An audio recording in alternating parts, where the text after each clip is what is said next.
I was thinking about what I wanted to talk about today. I realized I've got so many things that I want to talk about, that it's hard for me to narrow down sometimes. So was putting a lot of thought into it, and then I remembered what I momentarily forgot, which is just do it. Stop trying and just do it. We are incredibly fortunate to be alive right now. Incredibly fortunate.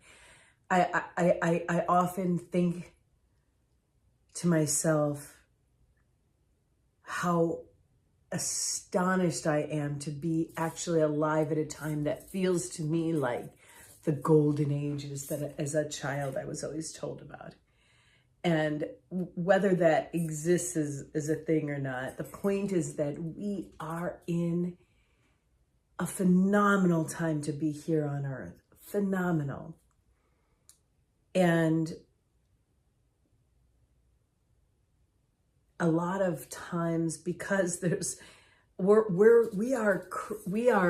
our thoughts and our emotions are creating so much at this point that it's can be distracting. It can be draining as well if we allow ourselves to be distracted by the things. I don't want to say, I almost said wrong, not by the wrong things, but if we allow ourselves to be distracted by the things that are gonna pull us backward, I just want to keep always reminding and remembering about, like, if you could have a view of your body as an energy field, and to understand that the lower half of your body is our energy centers that align with the earth. They're the body earth centers. They're not bad. They're not bad. When I talk about negative vibrations in them, or them having negative vibrations, it's only because they're dense, because they're the things of earthiness, of our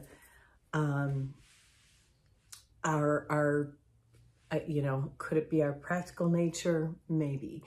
And then as you move up, you get into the closer and closer connections to source, and it could be source, it could be God, it could be angelic realms, it could be the sun, the brightest light source you can imagine. Any way that you want to view that all, that beautiful mighty all, okay, that we came from, that spark within us, the source that spark split off from to create this human life, to create this consciousness that we are. And I do believe very firmly, although everything is flexible with me, intentionally, that as we go through our individual lives, our individual paths, we are a team. We are a team of vibration, of energy. We have this human body. We have the soul that inhabits it, the soul consciousness that inhabits it. But we are working with our, some would say our guides, or it could be a vibrational force. There, again, any way you want to view it, there are additional assistants that we're working with all the time. And I think it's the reason why you'll hear, sometimes if you hear people who are doing channeling, they're doing channel teachings, they're always talking about we. And they're channeling it. I remember back in the day, I think Ramtha was like, when I was a teenager, young adult, Ramtha was a big thing. And it was like this, the first time like mass across the airwaves was presentations and interviews. This predated the internet, but on the TV, right? She was doing these circuits. The woman who channeled Ramtha, I can't remember her name, and it was this big deal, right? And she'd sit there, and then this voice would come out, and it was Ramtha, and she would, you know, and it was, you know, for that time, that was how it had to come through, okay? And I think a lot of times it's, you know, there can be this, the human being, if it's a female, sometimes I think they're channeling a male entity. It's, I don't even see it like that. It's really an entity. But I do think that it's often, I suspect, an attempt to help people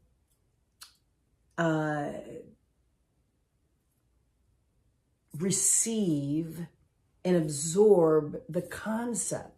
Because if I was channeling the wisdom of, I will call it my entourage, a guide, let's say I had a guide of mine that wanted to be able to speak through my voice, which is what channeling does.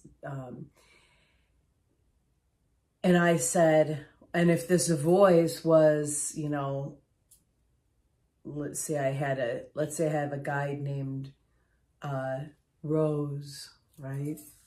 Rosalie, something really feminine and really like, you know, and I'm like channeling Rosalie. Well, people aren't going to, people would see that and think, oh, that's just Linda being Linda, right? But if it's like in the day of Ramtha, it was this woman, as she was channeling, she would like, it would be like the mediumship kind of thing we picture, where it's like you know, this energy comes into her body and then she starts speaking with a different voice, and everybody's, you know, people, scientists are trying to study it and what's really happening and all this. I think of those things as optics. Necessary, you know. I mean, if we want to teach, people would say, you know, Jesus, like, see Jesus as a white man with blue eyes, and then other people would say that doesn't make any damn sense. He came from the Middle East. Well, I would say I see no problem with people at certain stages of the evolution of humanity seeing Jesus as whatever race, whatever is the most familiar to the individual who is perceiving the concept of Jesus, because then it's going to make more sense to them. And in the end, it doesn't matter. It doesn't matter. The vibration that came through as the Jesus teachings, it doesn't matter about race and nationality. It's got nothing really to do with that in a way. But it's helpful if you want to teach that message, which the pure teachings of Jesus were very beautiful, are very beautiful and timeless. But how can you bring that to a population? It helps if he looks like what they see of themselves.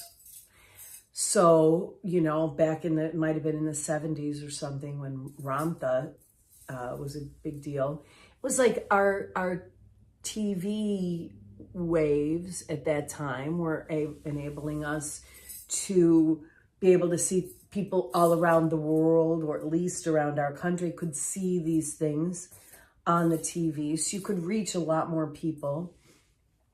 And it was still a pretty wild idea to the vast majority of the population. The idea of channeling information coming through like that.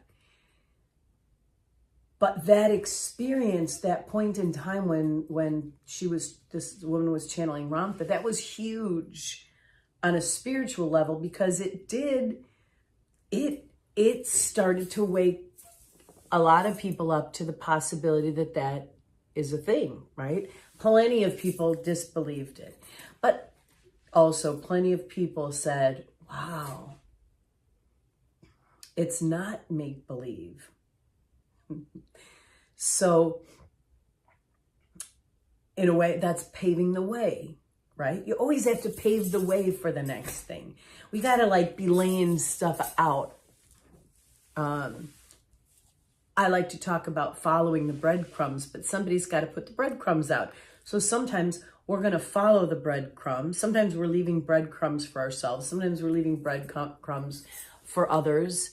But the point is, we can't always just, like people would say, why are we not, if there are extraterrestrials, we would know they would be here. And I think to myself, no.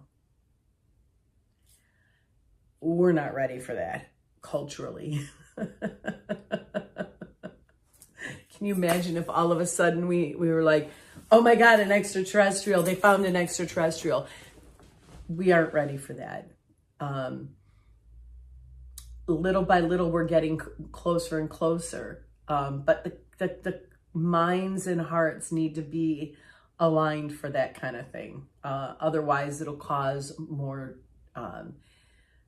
heavier vibrations, and that wouldn't get us where we want to go. So in TV days, then came Ramtha and all that, at this point in time with the internet, not just with the internet, because, okay, say 10, 20 years ago, we started to have the internet, and then you started to be able to share information all around the world, okay? We had phones developed that enabled us to have cameras of high quality and videos in our hands. It's astonishing. It's so astonishing. Young people don't get it because they don't know, they didn't grow up at a time when they didn't have stuff like that. But it is astonishing. And the power of it, okay? With all the social media apps, it expanded even more. It created a bigger and bigger web, because through social media, you've got connections. You've got web-like connections. Imagine etheric threads connecting one person to another and masses of people together. Here's what I find. So there she goes again, talking to me. So we have at our fingertips today so much knowledge. And in that knowledge, what is included is incredible spiritual teachings that in times past, before radio, before television, before the internet, and before social media, you had to, possibly you would find it in a book. But how would you find that book? How would you know to look for that book? You would have to connect to some, a group, right? A religious group or something. And so many of them get very wayward when they start getting bogged down in the control mechanisms of humanity. All the fear that goes on with humanity. It's hard to keep the teaching pure. And so back in the day, they had to go through so much to learn stuff. Whereas today, at our fingertips, we have all of this knowledge. We're able to share out things about the way the universe works that you used to have to take an entire lifetime to study, maybe 2 or 3 lifetimes. Today, you can look and see diagrams about how our energy vortexes are and how that all works. So that's all right in front of us. So it's an exciting time. to be alive, because we have the potential for massive waking up to our potential. That is why I was drawn to the great unfolding as a concept, as a thing, as a big, fat, beautiful thing. Because more and more people are ready to actually consider the way that they approach their lives, such that conscious monitoring of your actions, reactions, emotions, feelings, you can start to craft your life. You can start to cultivate and craft a life of a higher alignment. And you don't have to overcome all of the, it's not as hard to overcome all the messaging that you grew up with about how all kinds of things are like, it's magic, it's crazy, it's, it's imaginary, because you can start seeing the proof. And then this is where I get to my part, where I feel like my life has been proof of that. That's why I started doing my storytelling with my artwork. My life has been an illustration of that. And I have tried to instill that in my children and in the people around me, how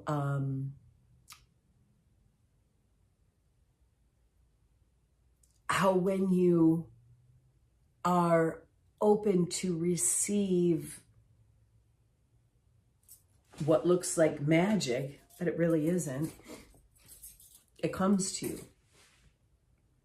How you can do more than you ever thought you could do.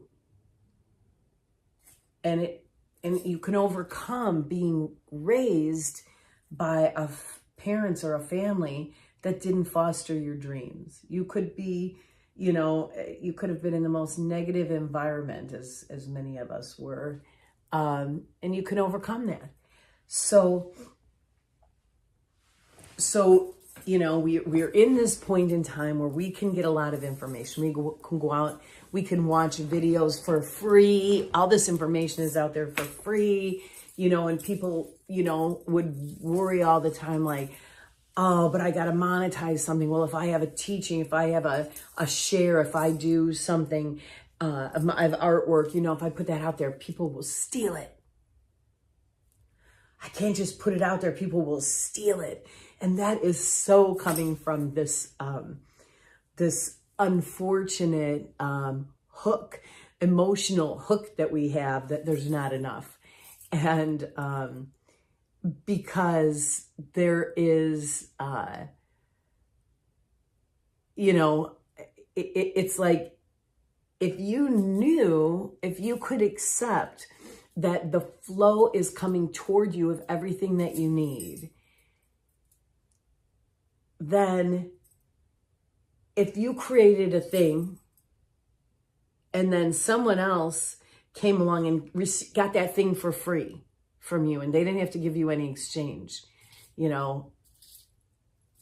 wouldn't matter. They don't need to give you an exchange. You're going to get more flow from over here, right? What was the teaching or book that came out, where they talked about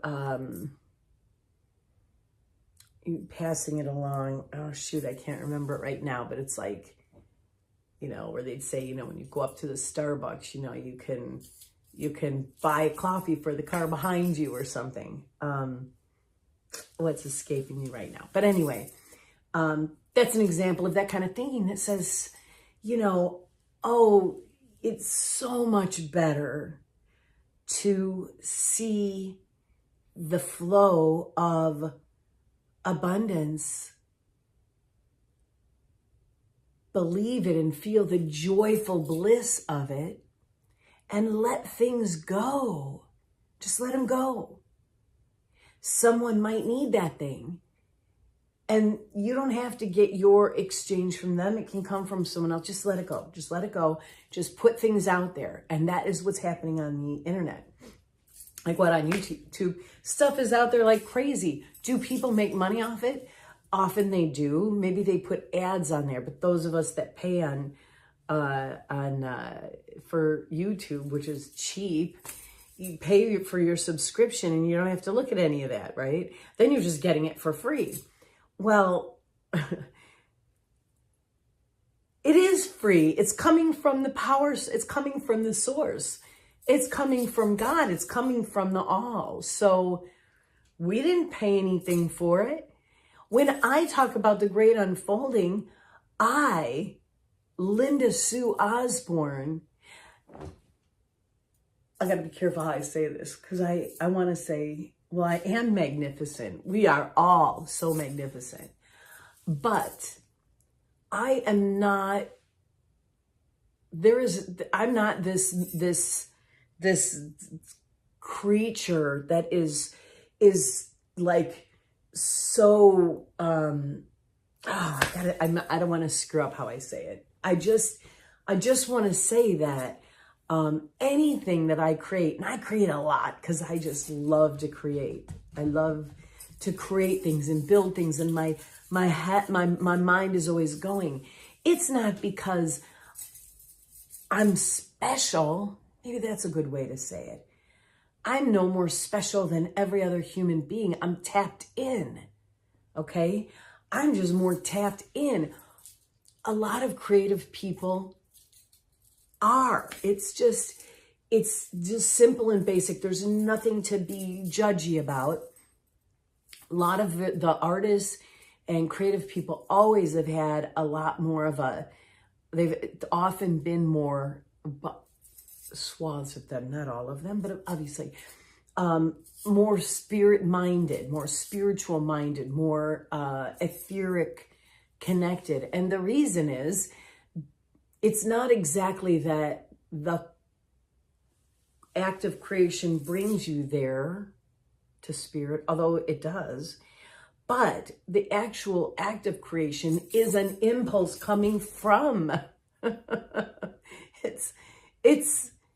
I'm just a conduit, and I'm configured in such a way that I can receive it. And I am, the part where I come in is I'm the one who is paying attention. I'm paying attention. I get credit for that. I'll take credit for that. Okay. So when you're the paying attentioner person, you receive those impulses and you make them come into existence. So I said my drawing, my artwork, my painting, all my artwork is often stream of consciousness. So here's an example of this one I pulled out for today. It's stream of consciousness. I'm just, the impulse is coming through me, right? I'm stepping aside. This is kind of like channeling, I guess. It's kind of like automatic writing, I guess. I'm saying that to myself as I'm saying it to the video because sometimes I'm amazed at how stupid I could be. But anyway, this is a form of, my artwork is, this is an act of creation, because when I do this kind of artwork, okay, there's all kinds of ways to do art. This is an example of artwork that until I made this drawing, it didn't really exist in this three-dimensional world, right? I took my pencils, my colored pencils, and I took paper and I just like started and it just flowed, and I draw it as I go. And so it's the act of creation. And yet it's not, I'm so amazing that, I could think that way because sometimes it feels that way. It's like, I'm the creator, and I am as a channel for the wisdom that is all around us in the universe. So people who are artists are, by the fact that they do create, whether they're writers or dancers or whatever kind of art, and everybody is an art, has capacity for an artist, but I'm talking about the ones that are actually in this life making art, creation. In order to do that, you have to be tapped in. You have to be receiving the impulses. So it's not that, because you're an artist, you're going to get that. It's that because you have that, you become an artist. If that's your joy, if that's what lights you up, you may have the impulse and you may not be an artist. I'm just saying you really cannot just be a pure creator without being tapped into source. You may not admit it. You may not recognize it. You may not give credit to it. It doesn't matter. It just is. And so so that's just a given. So my point about that is that if you, as you start to recognize that we are these energetic, I can't wait till I could talk more about the chakras and the energy centers in our bodies, because I think all the time about now, I visualize all the time, like for me, and even if I'm talking to someone, I'm starting to try, as I'm looking at them, I'm just seeing them as we're like these energy circuits, literally. Like there's pictures of it. You could picture us of, the way the energy is moving through us, like little batteries and stuff. And it's very distinct. And I like to see that when I think of it. And I'm starting to try to visualize that in other people. And the reason is because that reminds me that we are part of a vast universe of energy, and that we have unlimited potential available to us. And so, and as we get in that zone, it makes you feel, bubbly and joy. It makes me feel that way. I don't know how it makes everybody else feel, but I do know that a lot of people that are the type of spiritual teachers that are have a purity about them, and how I recognize it is they are always joyful. You see a lot of like Buddhist speakers, you go to a presentation, they're laughing all the time. It's because it is a very childlike experience, very joyful, childlike experience to see the world as it really is this place of acting out in this most playful way. So I'm laying all of that out there to help get to the point of what I want to encourage. I have talked a little bit about my concept and method of the great unfolding. I should say our. That's why everybody says our. It's not really mine. Our concept of this great unfolding in how we approach life. But I want to also suggest that we are aware of our impact on other people's impulses and dreams. And the reason I'm saying that is I was watching a video that was talking about, it was Abraham Hicks talking about when you have these, so you'll get an impulse and you're gonna, so let's say you have an impulse about something big, like when I got the impulse about the great unfolding. That impulse that you get about something new that you can do, a dream that you create, you're going to create into reality. Some people would say, oh, don't tell anybody. And I've heard, oh, it'll diffuse the vibration. Don't tell the story. Just make it happen. Well, I heard on this video something that I found very profound and felt much more accurate and easy for me to relate to. And that is that the reason not to talk about it is because when you do, people, well-meaning people are all around you, will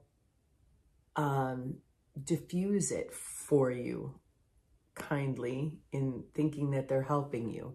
They're going to start telling you all the reasons it can't happen, why it won't work. And when I say they, I'm including myself. We all do it to one another. Somebody comes up and they say, oh, I've got this great idea. I'm going to do this and so. And we're like, ooh, are you sure that's the best idea? What about? Instantly we have dimmed their capacity to follow through on it. Now, we're responsible for ourselves. And so the goal is to be so vibrant and so lit up that and if you are, you're impervious to that. And, people who are the people who are the real solid, go out there and build those dreams. Everybody around them can tell them that they're crazy and they're not going to listen, and it's not going to drag them down. That's a symptom. That's a sign of how strong you've built your fortress. But most of us aren't there. And so, are you responsible for someone else's ability or inability to keep to their dream? No. But I'm suggesting it as a kindness to one another. And maybe it'll help us stop doing it to our own selves, which is who does the most of it, right? Questioning and second guessing. That's, I think, how she had said it. You'll second guess. So I have a lot of dreams, including the great unfolding, that I'm bringing. I'm bringing them into the world now, and but this isn't the first time I was going to do it. And my path to it and what I'm going to be bringing out along the way are latent creations that I have made all along, where I get these ideas. I'm going to do this, I'm going to do that. And then because I have been for most of my life very susceptible to, I always think I'm stronger than that, but no. Someone that I respect will say something like, maybe you need to do this first. Maybe you need to do it that way, And when I hear those things, I say to myself in the moment, oh, that's not going to get to me. I'm full steam ahead. I already set the course. I already turned the ignition key. I am full steam ahead. And that's not going to get to me. And I think that it's not going to, because I think, right? I'm thinking, but guess what? I'm also having an emotion, and the emotion, which is what really drives everything. My emotion is all of a sudden, I'm not good enough. All of a sudden, I'm unworthy. All of a sudden, I may have made a mistake. All of those are coming into emotions of constriction. It's like I'm saying, rah, rah, rah. But when I hear that criticism inside, my feelings are going, oh.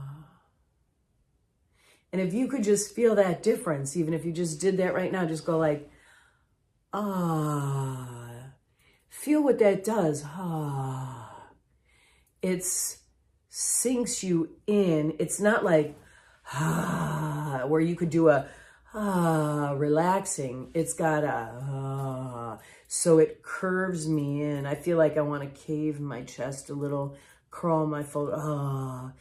That vibe. Oh, it's so damning. And by that, I mean, it's blocking. It's just blocking.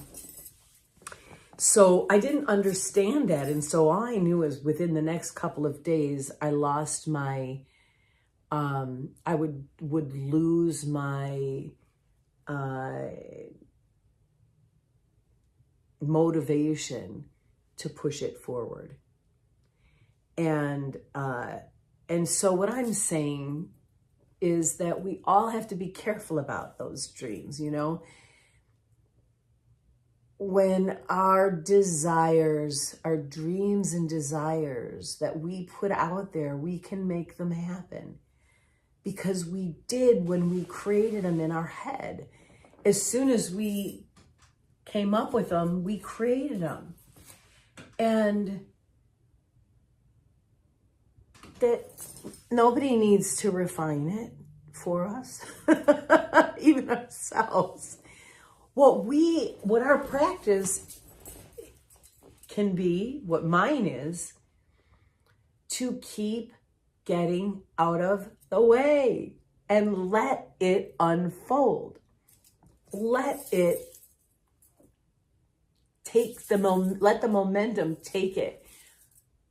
So, I could go on for hours about this, but the point of it is to say, let it take on a life of its own. It's the impulse. It's the impulse that we're following. That was an impulse on the vibration when I kicked this.